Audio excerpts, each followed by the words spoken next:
DJ Scream, heavy in the streets. We gon' get it, we gon' get it, we gon' get it. We gon' get it, we gon' get it. Get it in blood. Get it in blood. We gon' get it, we gon' get it, we gon' get it. We gon' get it, we gon' get it. Get it in blood. Get it in blood. Hood rich. Get it out the mud. Good evening, everyone, and welcome to Saints and Appetizers podcast. And this evening we have some appetizers for you. Like this is something that maybe falls under that appetizer category, but it doesn't get any more main course than this. And what I'm talking about here, I'm talking about UFC 300, and that is April 13th. Saturday, April 13th on pay-per-view at what is it?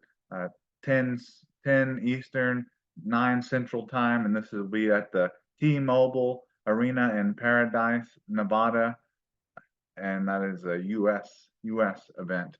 But this card, just not even just the main card is like filled with like brand names, popular fighters, even former champions. Like the whole like prelim and early prelim, it could easily be a fight night or even a pay-per-view, honestly, if some of those fighters on that card still had the championship. But I before getting into like the main card, I want to just go over that because lots of time I kind of just skim over that or don't even mention it, or sometimes I'll admit I don't even watch the prelim sometimes because it's just that's not what I'm here for. I'm for like the main event, But I imagine I'll be watching this entire card from the early prelims on to the main card. But just to name off some names here. So the first fight, this is the early prelims here, is the bantamweight bout between Davison Figueiredo versus Cody Garbrandt, which are both two title former champions. Davison Figueiredo had that quad trilogy with let's see with Brandon Moreno, and was a champion, a champion or title belt challenger for like a long stretch there for like a couple of years there, and now he's the first fight on the early prelim card, and that kind of goes a little bit with Cody Garbrandt. Like he did have the belt at one time, but since he lost the belt after beating after beating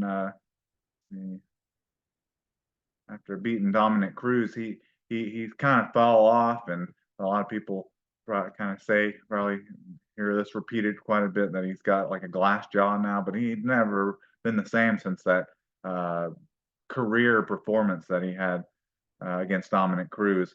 And then the next fight on the early prelims is a lightweight bout between Bobby Green and Jim Miller. Jim Miller's had like some of the most fights or the most fight time logged in the UFC, and then Bobby Green, he's just a fan favorite. And then women's strawweight, you have Jessica Andrade versus Marina Rodriguez, another former champion. And then the last fight on there is a lightweight bout between Jalen Turner versus Renato Machado. And then you get to and then like that right there, just that those first 4 fights could be a fight night. I've seen some fight nights already this year that don't have that many popular fighters or name brand fighters or just former champions on the card. Like that's just the early prelims would be good enough for some of these fight nights that they've had this year, where it's I understand that they're some young and up and coming fighters, but it's you build kind of a relationship with some of these fighters that you've seen fight a lot, and they've had the belt. And so there's some of those early fight night cards this year have not had like any notable names on them really. And then you get to the preliminary card, just the regular preliminary card, you have a featherweight bout between Sadiq Youssef versus Diego Lopez.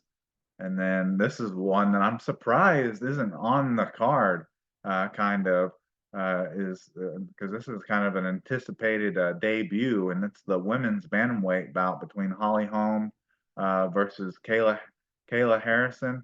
And I'm kind of surprised that she's maybe even gonna able to make weight, seeing how she fought at 155, and it'd be interesting to see how she responds to having to cut so much weight. Like heck, in her last fight, it was a 150-pound catch weight, and that's all been like PFL is all she's ever fought on the Pro Fight League.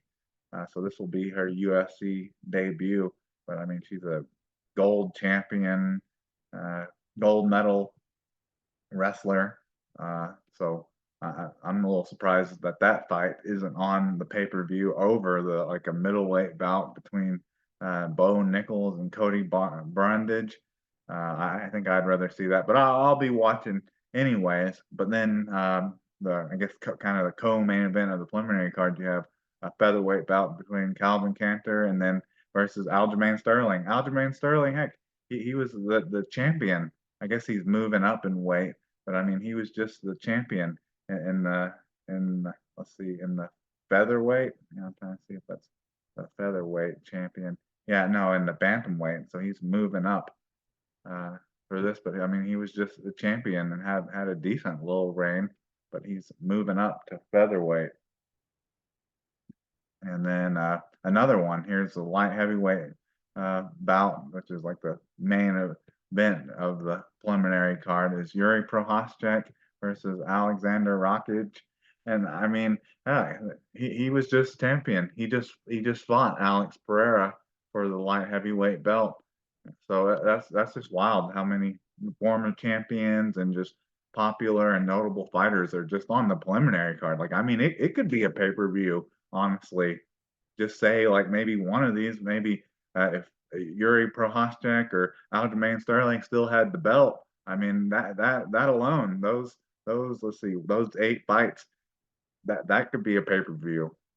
But then we actually move on to the actual main card, and talking about the main card and talking about just how many great fights are on this card, that's something that's wild that has been kind of an addition to this card, and that's the fight bonuses. So the fight bonuses have been only like $50,000 for like 20 years, which I understand. $50,000 for a fight bonus like 20 years ago was a lot of money. It was a lot of money 20 years ago, but since then, in that amount of time, stuff has doubled and tripled in price, especially over just the last couple of years. So like $50,000 for a fight bonus, that's like nothing. So that it goes up, I understand it's probably only just going up because it's UFC 300, 300, 3. Supposed to be at least 3 fight bonuses going to be awarded in this card of $300,000, which I think even after this event, I think the fight bonus total should be raised to at least 100,000 for every fight, for every card. So that's one of the crazy things about this card is I would imagine like all these fighters are gonna put it on the line, and they want a chance to win that big ticket, $300,000 for either fight of the night, knockout of the night, submission of the night. Like they want to get that in their bag. So there shouldn't be any um, light bagging or trying to just coast through a fight to get a win. Like there's going to be some bloodshed over those multiple $300,000 bonuses that are trying to be handed out. But let's get into the main card here and get through some of the a little bit of analysis and who I'm picking in these fights. So, anyways, can I get a menu?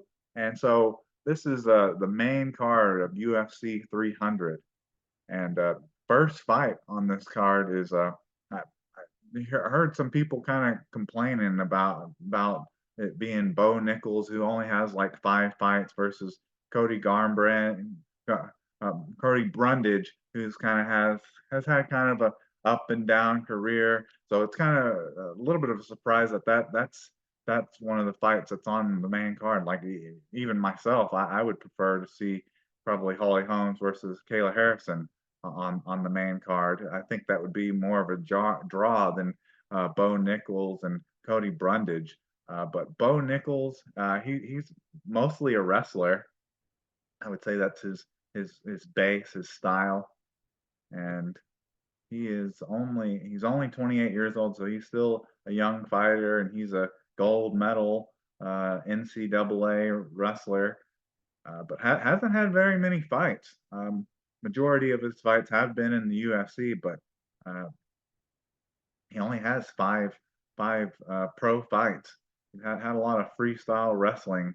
I would say that's more of what he is than anything. But in his last five fights, he's 5-0 and has had finishes in all of them.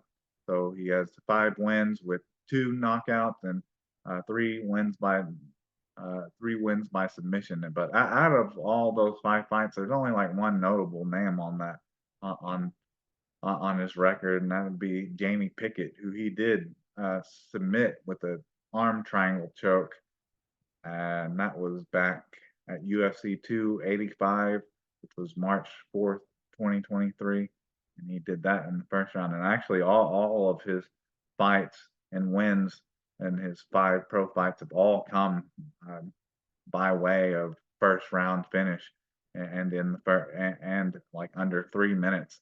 So be interesting to see what he does with a little bit more of a uh, veteran fighter in Cody Brundage, who also has kind of a wrestling background and a Brazilian jiu-jitsu background. He's I would say is more of a kind of a mix between a ground fighter and a striker. But I would say probably pretty much hands down that he has better striking skills than Bo Nichols. But I would say Bo Nichols probably has a better ground game than him. But just over his history and being in more fights, maybe he has more skills to be able to defend a takedown than Bo Nichols. But being such a great wrestler could void that out anyways. That Bo Nichols will take him down anyways. But Cody Brundage has, like I said, he's kind of had an up and down go of it, and seems like this is almost kind of being served on a platter, kind of to Bo Nichols, because he's had a kind of a Cody Brundage has kind of had a bit of a rough go of it over his last 6 fights. He's only 3-3 in his last 6 fights, and he's coming off of like a 3 fight losing streak, and then he had a win over Jacob Mulcahy, but it was by way of like illegal elbow, and then Zachariah Reese he KO'd with a slam and punches in his last fight, which was back in December on a fight night. Uh, but over his career, he's had 15 fights, 15 matches with 10 wins, 5 losses. And 10 wins, he's had 5 wins by knockout, 3 wins by submission, and 1 decision, and then that 1 disqualification. And then in the 5 losses, he has been knocked out before. Like I said, he was having a kind of a rough go of it, and then was submitted once, and then has lost 2 by decision. And then that one that he was submitted, he was arm triangle choked by Rodolfo Vieira, and that was back at April 29th, 2023. And that came in the second round, and that's a move that Bo Nichols has in his arsenal. So he's been submitted by that, and Bo Nichols has used that to submit people before. He's submit people with rear naked chokes, triangle chokes, and arm triangle choke. So he's looking to get a hold of your neck and choke you out. But anyway, so in this first bout on the main card, a middleweight bout between Bo Nichols versus Cody Brundage, I think I'm going to go with Bo Nichols to win this. I feel as if this is he's kind of a stepping stone, a gate holder, Cody Brundage is, even though he's still a young fighter. But I think this is a fight that's kind of being served to Bo Nichols kind of on like a silver platter to help him get like his first big win on a main card and a main pay-per-view. But I could definitely see why people are kind of upset that one of these other fights isn't on the card on the pay-per-view instead, like Yuri Prohaska versus Alexander Rakic or Calvin Cantor versus Aljamain Sterling, or like I said, multiple times already, Holly Holmes versus Kayla Harrison. I'd rather see that over Bo Nichols versus Cody Brundage because both of them having a wrestling background and a ground game background. I mean, this could be a fight that is finished in the first round or the first two rounds, or just as a finish in general, but may not be that exciting because there may not be a lot of stand up or striking in it.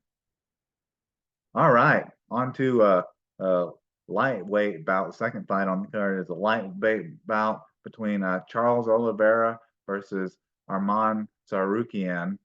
And Charles Oliveira, he was like the top title contender there for a long time. Like a lot of people considered him like the best fighter in the UFC, and I don't know, kind of weird that I guess he missed weight and lost his belt, and then he wasn't able to get it back when he fought Islam Makhachev, and that was just I guess he didn't. I guess that makes sense that he wouldn't have got an immediate rematch, but he did beat Benel Dariush. He beat Benel Dariush, and still didn't get a rematch over Islam Makhachev. Uh, but he's had a heck of a streak.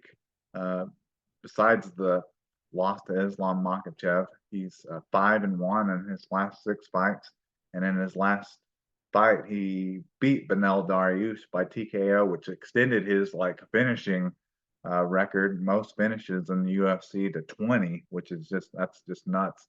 But most of it's been on the ground. Like he's just an elite Brazilian jiu-jitsu artist and master. He's looking to submit you, and he's had 44 matches with 34 wins, 9 losses, and then this one no contest. But in those 34 wins, uh, let's see, 31 of them have been finishes, 10 by knockout, 21 by submission, and three by decision. And then in the 9 losses, I mean, it showed that he can be finished too. He can be finished too. A lot of those finishes where he's been finished as well. I mean, a lot of those date all the way back to like 2017, set several years ago, besides the Islam Makhachev one, which just seemed like a weird loss. Like he almost like gave up his neck, like almost like, I don't know, submitted himself with how easy it seemed that Islam Makhachev like rocked him and then got him in an arm triangle choke and submitted him. Like I almost put like an asterisk by that loss because it was so odd how easy it seemed for Islam Makhachev to beat him. But I mean, besides that, he hasn't been finished at all since 2017 when he got beat by Paul Felder, got TKO'd by some elbows. But he can be knocked out.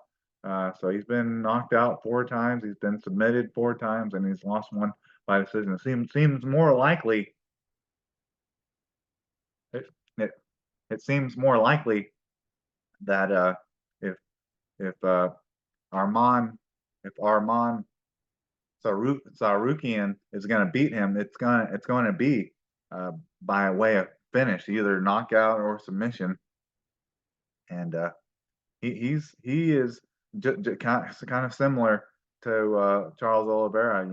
He's a freestyle wrestler, more and hails from the American top team. So he's a ground fighter as well for the most part, and he's on a pretty good winning streak as well. Hasn't had a lot of losses, and he's 5-1 in his last 6 fights.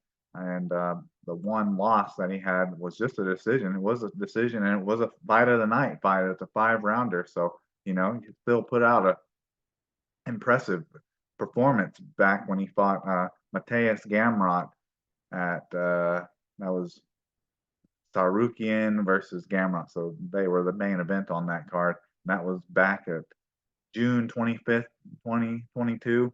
But other than that, he hadn't lost a fight all the way back at like April 20th, 2019. But he's had 24 matches with 21 wins and just 3 losses. And nine, in those 21 wins, he has 9 wins by knockout, uh, 5 wins by submission, and 7 wins by decision. So he can beat you in any variety of ways. He can knock you out, he can submit you, and he can go the distance if necessary. And in the 3 losses, he's only been knocked out once, never been submitted, which I'm sure that is directly related to the fact that he has great uh, freestyle wrestling and he's got a great ground game. And then he's lost 2 by decision.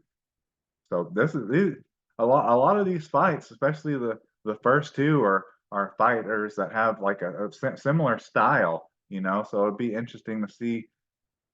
Actually, a lot of these fights on here are fighters that have similar styles, you know. So it'd be interesting to see if their main way of fighting gets kind of offset because the person that they're fighting has that similar style or looks better, especially the first 2 fights. One or the other has a better looks better on the ground or is more successful on the ground, and you know, every fight starts standing up. So maybe you'll see right off the bat from these first 2 fights on the main card uh, who has the better stand up and who has to go to the ground game first. But in this uh, lightweight bout between Charles Oliveira versus Arman Sarukian, I think I'm going to go with Charles Oliveira to win this, and I think he's going to get back start another winning streak. You know, he's already has 1 win in his last fight, and that was a finish. And I think he's going to add another finish to his record, and I think he's going to finish Arman Sarukian. I think he's going to be the first person to ever submit him because that's just what Charles Oliveira does. He submits people, and if you give him an opportunity, he can knock you out as well. And that's a UFC lightweight title eliminator. So that's for a shot at the lightweight belt, which so would be so there's basically Charles Oliveira's opportunity to get back and get his rematch over Islam Makhachev, which I'm sure everyone wants to see that and would love to see Charles Oliveira put out at least a better performance than his first fight against uh, Islam Makhachev. So on to the lightweight. Third fight on the card is a lightweight bout. A lightweight. It's a lightweight title bout, but it's not who Charles Oliveira or Arman Sarukian wants to fight. It's the baddest motherfucker title.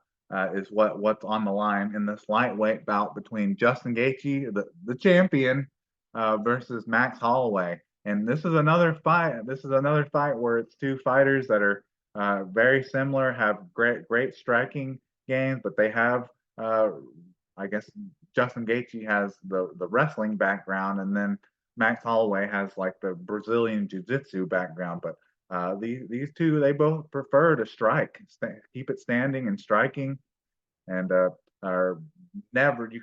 I can understand why they're the ones competing for the baddest motherfucker championship is because both of them are never in a boring fight. There is no such thing when it comes to Justin Gaethje and Max Holloway.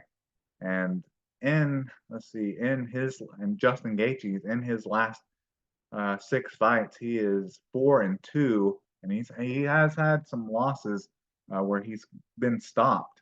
So Charles Oliveira beat him, even though he missed. He had not.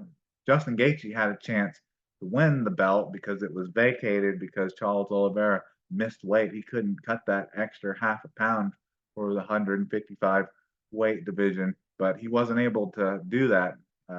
Charles Oliveira pretty much dominated, got him on the ground, dominated, got in his back, and choked him out And then also, this would have been all the way back at October 24th, 2020.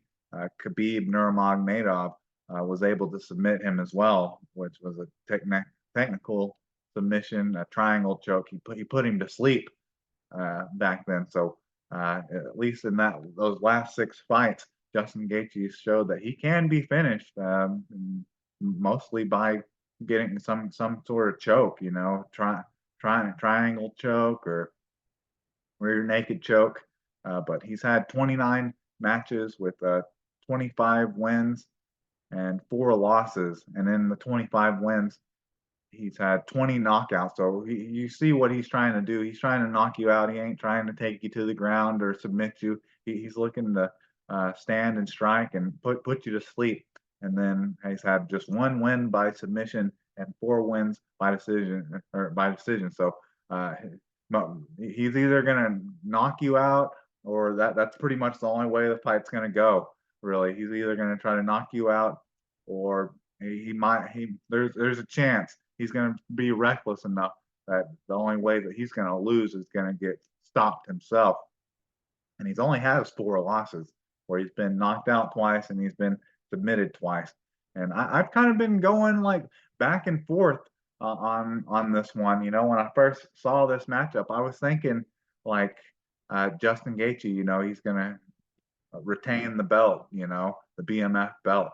But over the history, both of these guys have such a long history. Especially Max Holloway has a long history in this belt, in this bout, and in the UFC. I guess he's coming up weight class. He's coming up from he's moving up in weight class here, I believe. I think he's moving up to lightweight for this bout.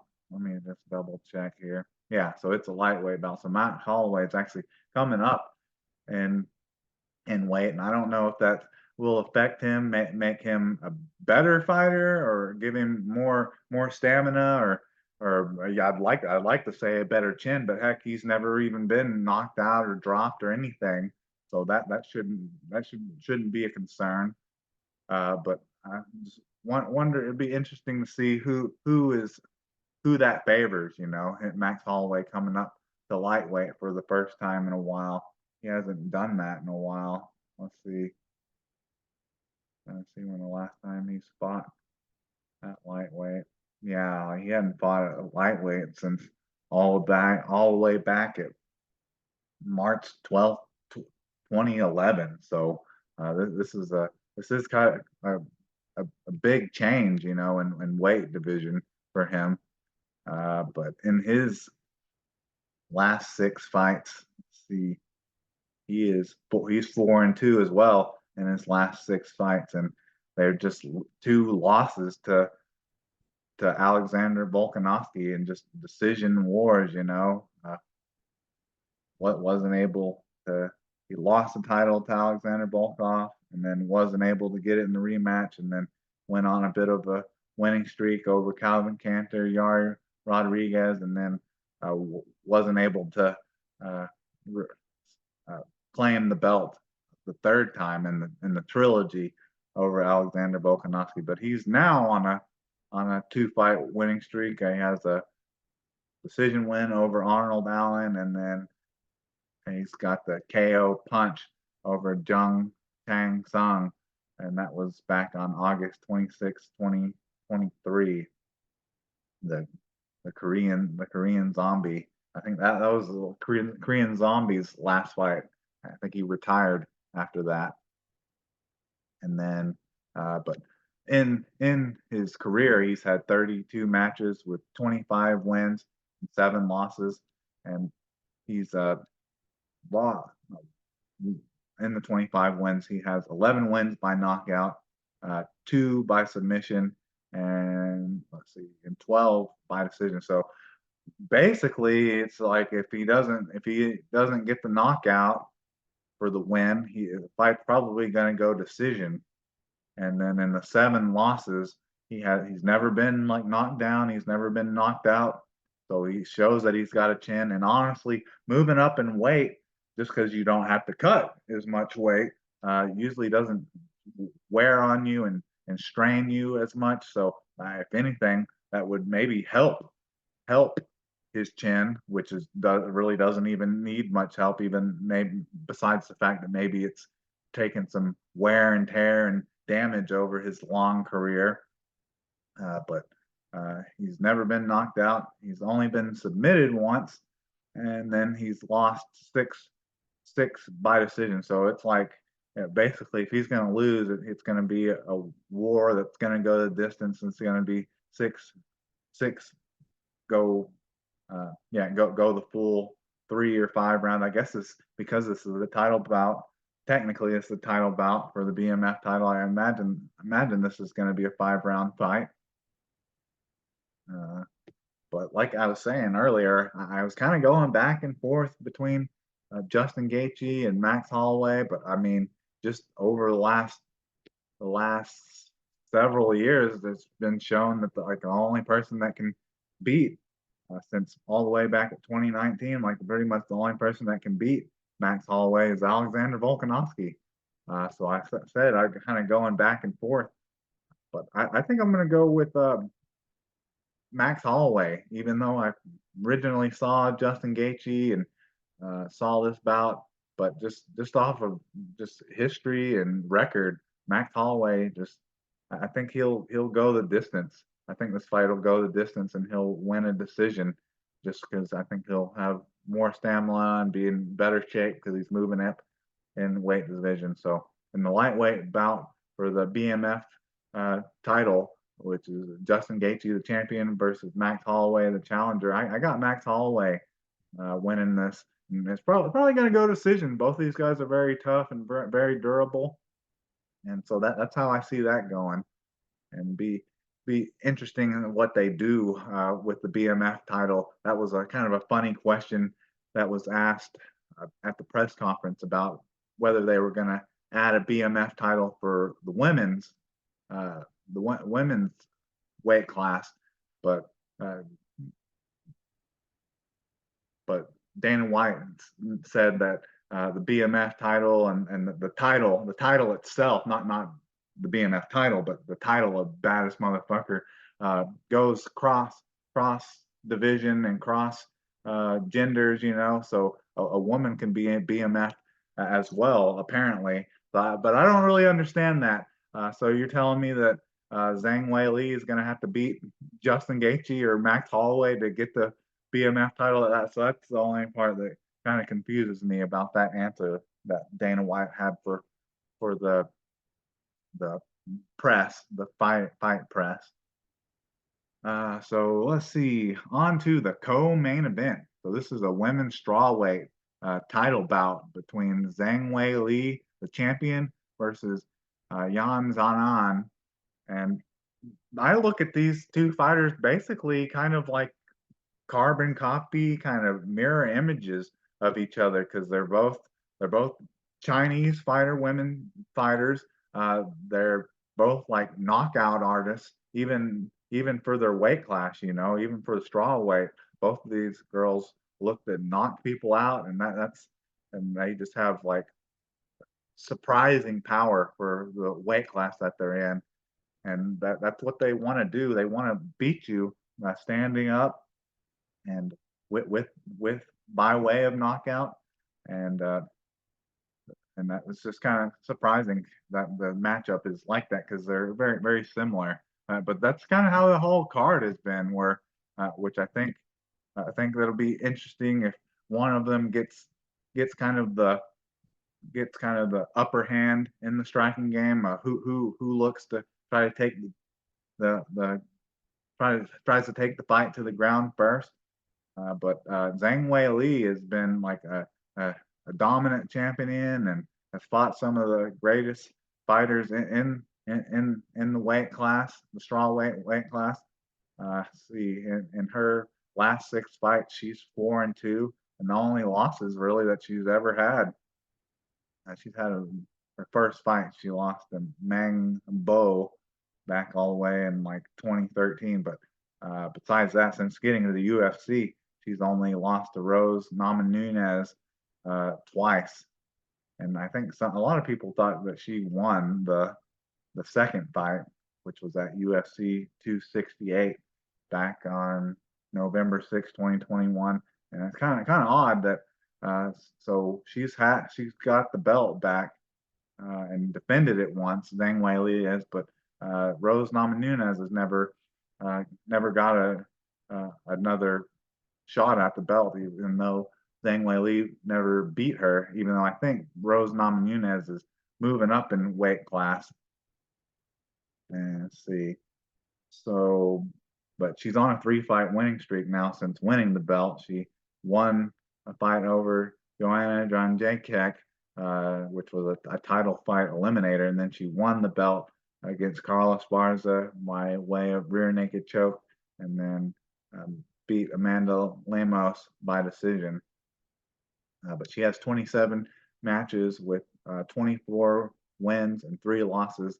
In the 24 wins, she's had 11 of them by knockout, which is just impressive for the strawweight division. And then she has 8 wins by submission, and then 5 wins by this decision. And then in just the 3 losses, she's been knocked out once, which was a crazy head kick by Rose Namajunas. Never been submitted, so she has, besides the power that she has a good ground game. So I kind of doubt that Yang Zhanian will get the upper hand really in the standing game or the ground game. But if that happens, I don't see Yan Zhanian being able to submit Zhang Weili. And then she's lost 2 by decision. And then let's see, Yan Zhanian is a little bit older than I kind of expected. She's 34 years old. That's kind of a bit of a surprise to me. And she's 4-2 in her last 6 fights. And she, in the 2 losses, she's lost to Carla Esparza, who Zhang Weili beat for the belt, and then she lost a split decision to Marina Rodriguez, who's on this card. She's on the preliminary card, so that's something to note. But she's on a 2-fight winning streak, won a majority decision over Mackenzie Dern, which was all the way back on October 1st, 2022, which it was a 5-round fight. And then she beat Jessica Andrade by KO, which that must have been like the title eliminator for that fight was. But I was saying, she's got they're very similar fighters. I guess she doesn't have quite as good of a ground game because she's never got a win by submission. So has 21 matches, 17 wins, and just 3 losses, and then a 1 no contest. In the 17 wins, she's had 8 wins by knockout. So that's how she's looking to do it, is by knockout. 0 by submission. So that makes me question her ground game a little bit compared to Zhang Weili.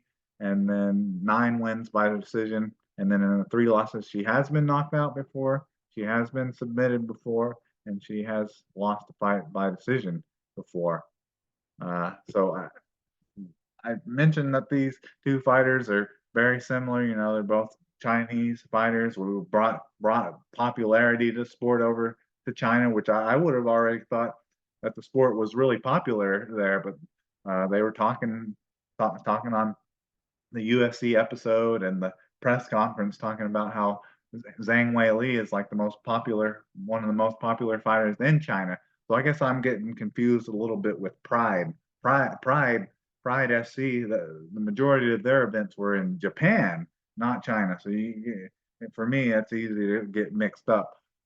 So that's a really awesome thing that Zhang Weili, a women's strawweight fighter, is one of the most popular fighters in their country. But I think she just has a more well-rounded game. You know, like if somehow Yan Zhanian gets the upper hand in the striking game, I think Zhang Weili has more tools in her toolbox and would be able to take her down and control her there. But I don't think it's going to come down to that. I think it'll end up coming down to Zhang Zhang Weili getting the knockout over Yan Zanan. So in the strawweight title bout, women's the women's strawweight title bout between Zhang Weili, the champion, versus Yan Zanan, the challenger. I got Zhang Weili retaining the belt, and I think she's going to knock Yan Zanan out. All right.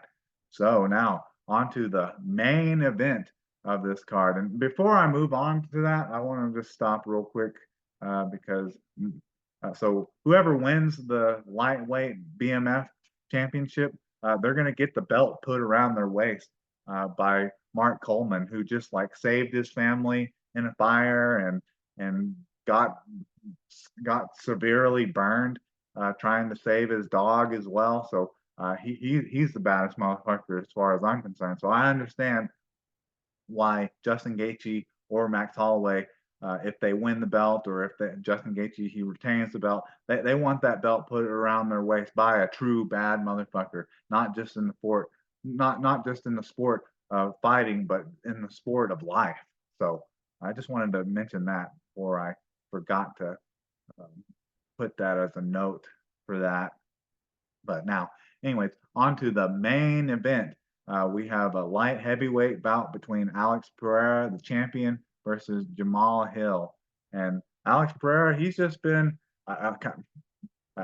they mentioned him not being like a English speaking fighter, but even with that, since he's got to the UFC, he's already like become a superstar, and he's only had what 6 fights in the UFC. So now he's had 7 fights in the UFC, and he is 5-1 in his last 6 fights, and he's just shown that he's a knockout artist.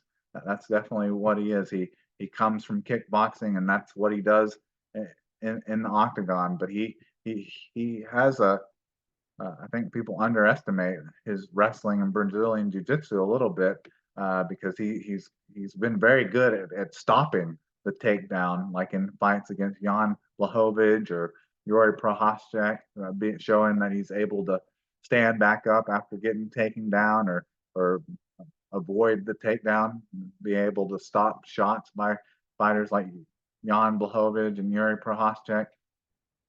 So he's does a very good job of keeping the fight where he wants to keep it. And see, in those 5 wins, see, 3 of them have come by way of knockout. And then he has obviously the one loss to Israel Adonijah, which was a KO loss at UFC 287, April 8th, 2023. But now he's moved up from middleweight to light heavyweight. And some say that improved his chin. He's not having to strain his body as much and losing all the water weight. I guess when you lose the water weight, you lose water inside your skull, which helps protect your brain. So it makes sense. But he hasn't had any issues with his chin versus hosses like Jan Blachowicz and was like a karate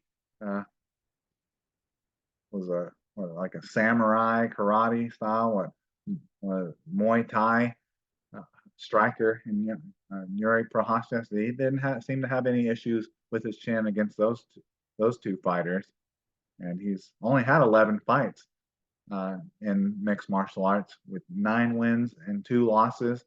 And in the 9 wins, he has 7 wins by knockout. So once again, you know how he's trying to do it, trying to knock you out. Putain, Alex Pereira, Hands of Stone, and then 2 wins by decision. And then he has lost by knockout, and he has lost by submission. So it can happen. He can be beaten in those ways. And then he's fighting Jamal Hill, who has a very similar story. I know this podcast right now, this episode of this podcast isn't a Saints podcast, but his story is very similar to things that have happened to New Orleans Saints players in the past. And what I'm talking about is his injury that occurred to him. He had the ruptured Achilles, and it happened while playing basketball. It wasn't even while training for UFC or just and what didn't even seem like it was that freak of an accident because it came like during like a collision during like a pickup basketball game. So it's like talk about one of the worst ways to injure yourself um, is doing something completely different, you know. And once you become champion, you would think you wouldn't really want to risk something like that. Playing basketball. It's a contact sport as far as I'm concerned, but uh, I think he definitely have to think be if he wins the belt and just in the future, I'm sure he'll avoid things like that, especially once you get on top, you want to stay there and don't want to not knock yourself off due to a stupid injury.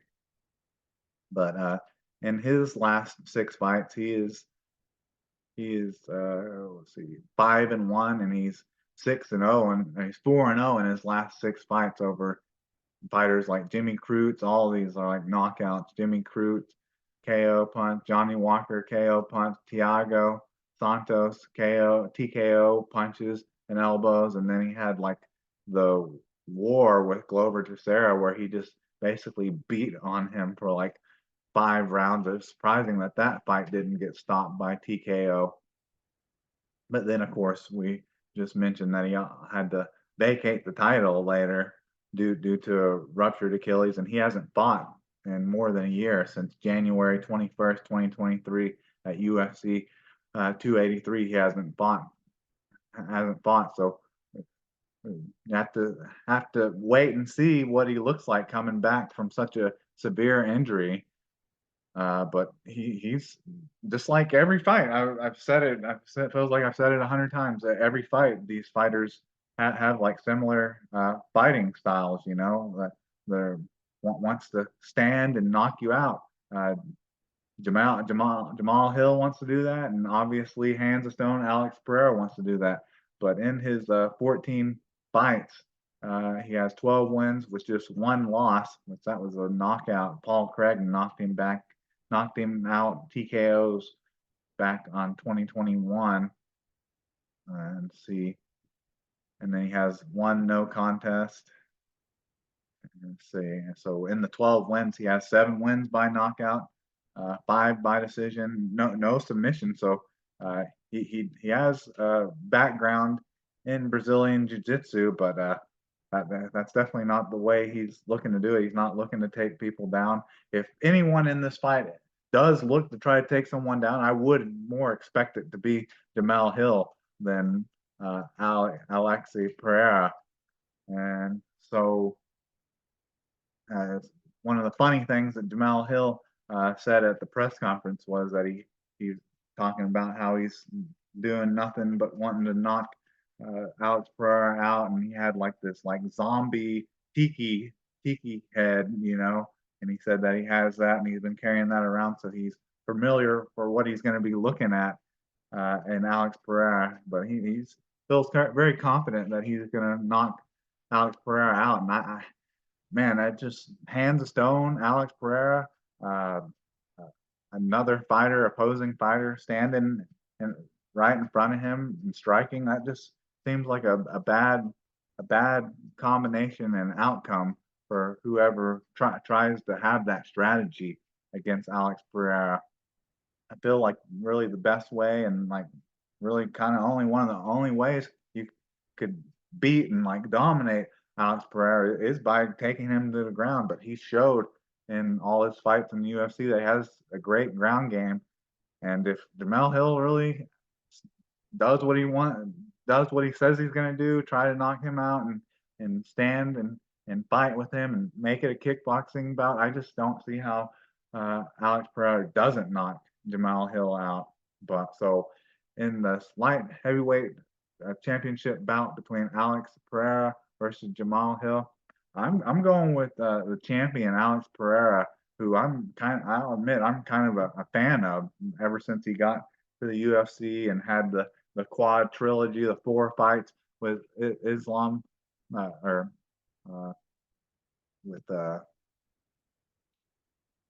with Israel Adonijah. So I've just been more of a fan than anything, but I also hate the tragic story and the very familiar story that Jamal Hill had getting hurt, and you just don't know what an athlete's going to look like coming back for the first time after such a severe injury.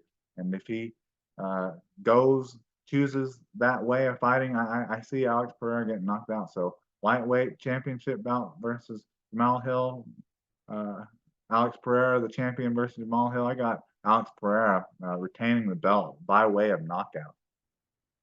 And I expect this card to be good, maybe not just because of the main card, but because of the preliminary card. I think that is really what what makes this card so great. Because the main card, the pay-per-view card, it doesn't blow me away with really any of the fights or anything on the card, but what does blow me away is the quality of fights on the preliminary card. But let's just go over the main card fights and by way of uh, real quick for the main card. So I got a middleweight bout between Bone Nichols versus Cody Brundage, and I got Bo Nichols maybe getting the knockout here. Uh, no, the submission. I don't remember what I said here. I said knockout for this. Gonna knock Cody Brundage out, and I have a hard time remembering my own picks. And then in the lightweight bout between Charles Oliveira versus Arman Sarukian, I got Charles Oliveira getting the submission, maybe the only submission of the main card possibly. And then in the lightweight, the third bout on the card, I have a lightweight bout between Justin Gaethje versus Max Holloway. And both of these guys are super durable, and Max Holloway is super durable. Even though they have lots of finishes on the card, I think Max Holloway is going to win this, but I think it's going to go decision. It may be split decision. It may end up being this fight may end up being the one of the performance of the night, the fights of the nights that wins that $300,000. So I got Max Holloway winning the BMF title, taking it from Justin Gaethje. And then in the women's strawweight bout between Zhang Weili, the champion, versus Yan Zanan, I got Zhang Weili retaining the belt, and I think she's going to knock Yan Zanan out. And if she doesn't get the knockout or doesn't have the doesn't look like she has the upper hand in the striking game, I think she should be able to dominate Yan Zanan on the ground. I really think she'll dominate anywhere the fight goes, honestly. And then in the main event, the light heavyweight bout between Alex Pereira, the champion, versus Jamal Hill, the challenger, who, former champion. Tragic basketball injury story, which if you're a Saints fan, you've heard that one before. If Jamal Hill stands in front of Alex Pereira, hands of stone, like he says, or looks like he's taken any kind of step back since having the Achilles injury, I got Alex Pereira knocking him out. I don't think for either of these fighters, honestly, that standing right in front of each other and just throwing bombs is probably not your best or your greatest avenue uh, to to to victory. But I think Alex Pereira has the upper hand in that if that's the method either one of them chooses. So in the light heavyweight bout between Alex Pereira, the champion, versus Jamal Hill, the challenger and former champion, I got Alex Pereira knocking Jamal Hill out if he stands in front of him like he's talking and saying he's going to knock Alex Pereira out.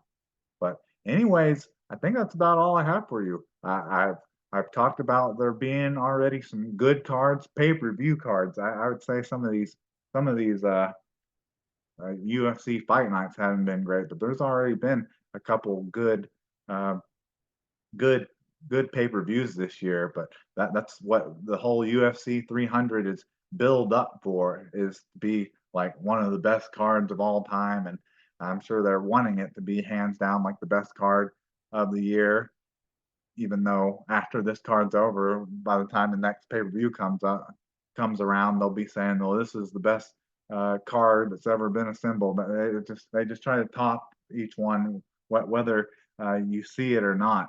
But I'm excited for it. I'm a fan. I think that's one reason why I like this card so much because I'm a fan of fighters like Alex Pereira. I'm a fan of Charles Oliveira, and then just all the key names and popular fighters just on the preliminary card alone. Where it could be a pay-per-view. But anyways, I think that's all I have for you. So can I get a check, please?